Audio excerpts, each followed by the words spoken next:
মাথাটা তো নিচে ঢুকে যাচ্ছে ওখানে মাটির মধ্যে, ঘাসের মধ্যে। যা পড়ে গেল। মাথায় ওটা কি কি দেওয়া হয়েছে? ঢাকা দেওয়া হয়েছে যাতে তুমি না রোদে কালো হয়ে যাও।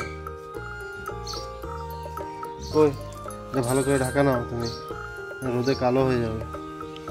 রোদে কালো হয়ে গেলে গ্ল্যামারটা নষ্ট হয়ে যাবে। সাহেব আজ সকাল থেকে রোদ নিতে চলে এসেছে, ঘুম থেকে উঠেই।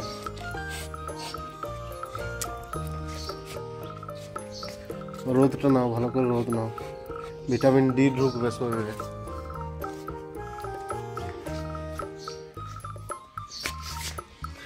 তুমি ওখানে বসে থাকো। ঘাসের উপর কি জন্য বসে আছো বাবু? এদিকে তাকা। কই, ঘাসের উপরে কি জন্য বসে আছো তুমি? কি বডিটা ঠান্ডা ঠান্ডা রাখার জন্য নাকি বাবু? বডিটা ঠান্ডা থাকবে, এটা ভালো করে নাও। হ্যাঁ,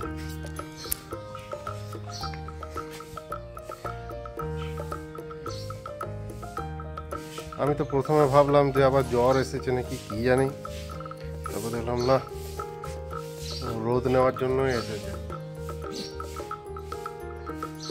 মাথাটা তো নিচে ঢুকে যাচ্ছে ওখানে মাটির মধ্যে, ঘাসের মধ্যে। যা পড়ে গেল, ঢাকাটা পড়ে গেল।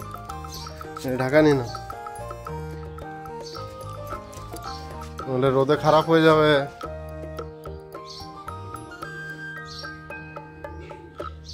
আমি তো ভাবলাম যে সাহেবের জ্বর এসেছে নাকি কি জানি, হঠাৎ করে রোদে এসে পর বসে আছে। ও রোদে বসে থাকে না। তারপর দেখলাম না, জ্বর আসেনি, এখানে বসে বসে ঘাস খেয়েছে। হ্যাঁ, ঘাস খেয়েছো, তাহলে তো ওটা বমি করতেই হবে। এই কাজও করে রেখেছো তুমি। সবকিছুই করতে হয় নাকি রে?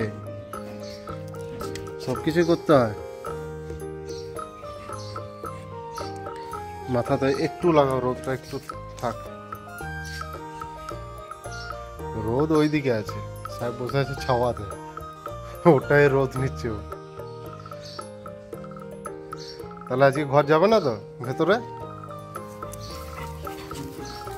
এই তো গরম লেগেছে, এইবার গরমটা লাগছে।